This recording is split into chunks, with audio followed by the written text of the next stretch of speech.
Van der Merwe fourth across the line. Oh, and that is a huge accident at the entrance to clearways. Very nearly takes our cameraman. Oh, and it's the two teammates, Torgraves and Lewis Hamilton. Well, that's no afternoon nap. Lewis Hamilton is out for the count in that car. And the marshal there suddenly realises, and really now just checking out the situation. But let's see what happened here. This is actually the exit of clearways. Our camera actually pointing across the track there, and there's the incident. Well, that's about as close to our cameraman as we want to see an F3 car. The good news is Lewis Hamilton, who was out for the count there with that side-on impact, is now conscious and starting to take notice. He's out of the car.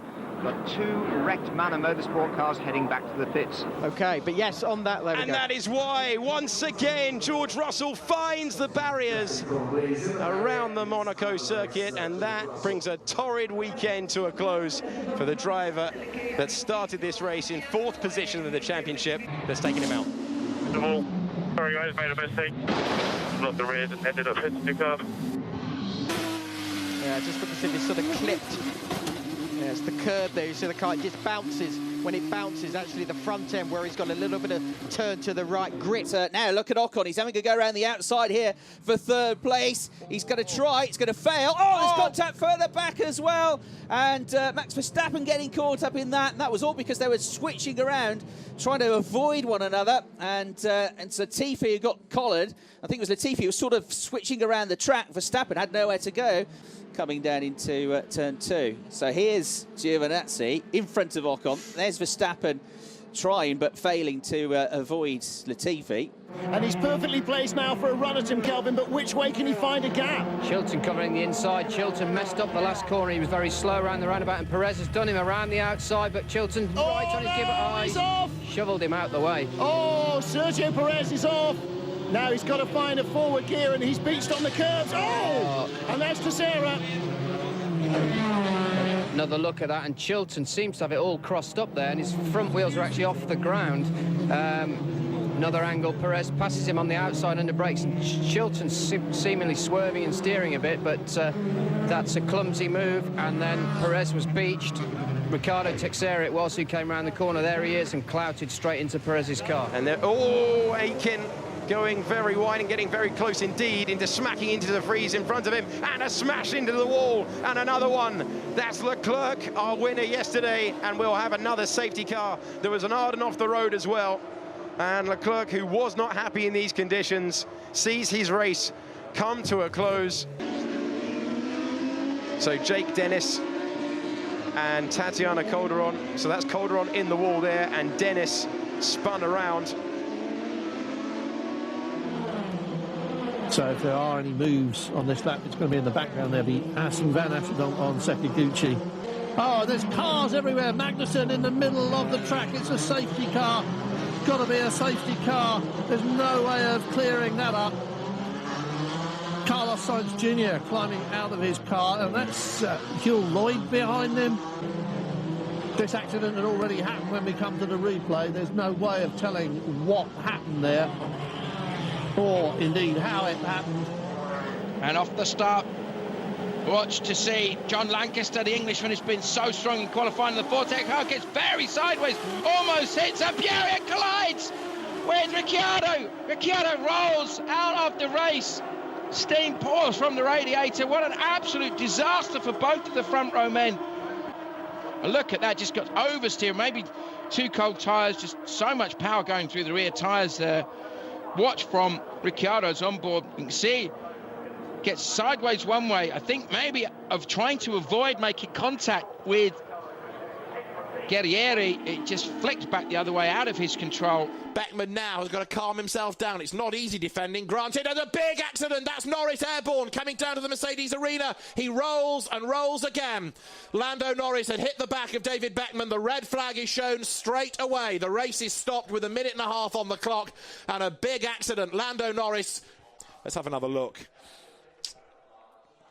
Launched himself over the back of David Beckman's car. So that's one big impact as he lands, but then it gets worse because as he spins, he heads for the gravel, and as the wheels fold underneath the car, so it digs in and over it goes once, and it goes over a second time, and then of course he ends up upside down, which is always pretty scary for a driver. The man who led in Barcelona leads now, and Thomas Enger looking down the outside, then the inside of Junqueira, and it is slippery. Look at that, 3-4 cars go off without oh, now there's contact. Oh, dear. Fernando Alonso, one of them that goes off there. That'll be Ricciardo Mauricio underneath him. It looks as though the second Nordic car, or was it even Justin Wilson, may have gone off there. But 2 or 3 of the cars that ran out of traction into the first corner, coming back across the track.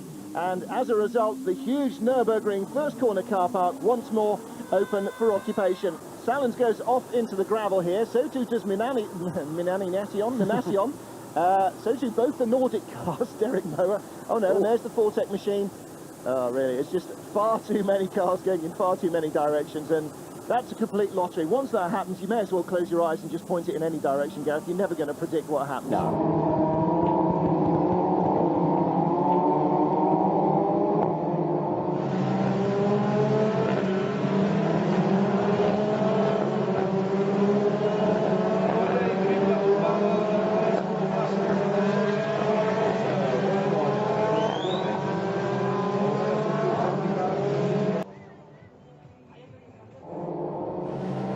Contact there, Melville McKee spins off, takes 2 other cars with him.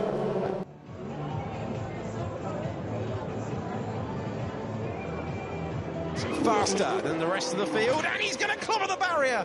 Oh my word, Pierre Gasly. He brushed it on the exit of turn 19, the final corner of the racetrack, and he's absolutely clobbered the wall at Saint-Devote, as we saw Felipe Massa do in Formula 1 first practice. Pirelli logo off the tyres, so that was into the final turn, and then just way too hot, and removing the rear left wheel in the process of the accident. So Gasly really pushing, which is great for us to watch, but he's overcooked it, and he's lost half an hour of data. You see the oversteer into the corner, never really had it under control. Oh, and our first accident at Macau, and it's just at Hospital Bend, somewhat ironically. Someone could also be used. There we go. Yeah, I mean, a simple crash, that's what I mean. He just ran out of road, and it's what happens is you get to the top of the hill, you brake, and it's bumpy, and then you don't brake as hard as you like.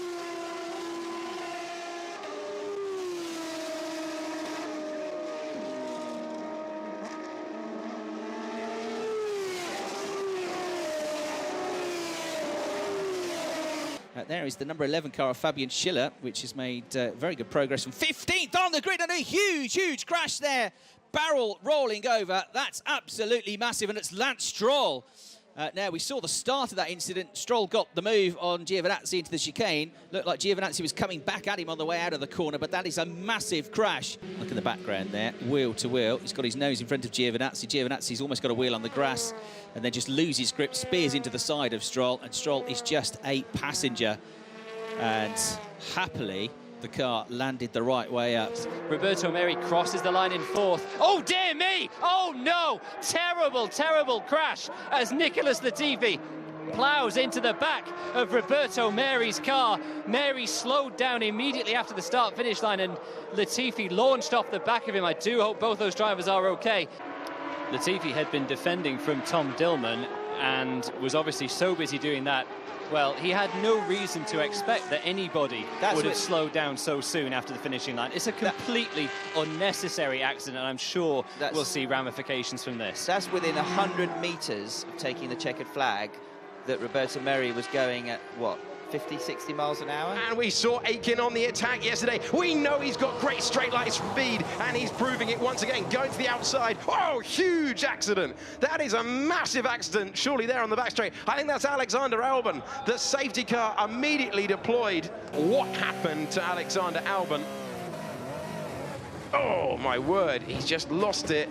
And that is such an unusual place to go off. And there is the contact. That is so easy to do. It's remarkable we don't see it so often, but thank goodness he went in to the Tech Pro barrier. Really struggled away at the start. He didn't get as bad a start as Max Chilton, but not great. Oh, and he spun it here. He was trying to avoid contact there. That's Valtteri Bottas and Sam Bird. And here's how it all started. We're in 4th with Daniel Ricciardo. In front of us, Valtteri Bottas misses the apex, gets on the curbs, still tries to make turn 9, spins, and then gets collected right behind us by Sam Bird, and it's those 2 cars in the road. that Walter Grummler spun, trying to avoid. Und damit auch gleich mal 2, 3 Positionen verliert. Und dahinter sortiert man sich ein. Oh, da gibt es einen Treffer. Drudi geht raus, dreht sich und trifft einen Piloten. Das könnte der Chinese Guang Yongzhou gewesen sein, der jetzt wieder zurückkommt auf die Strecke und sich dann verhakt, quer durchs Feld rodelt. Ja, Drudi hat da nicht die Rolle gemacht, sondern rechts im Bild. Das ist Drudi, kommt wieder zurück, geht da auf, ja, das müsste Walter gewesen sein, los. Und dann in Überschlag vorn.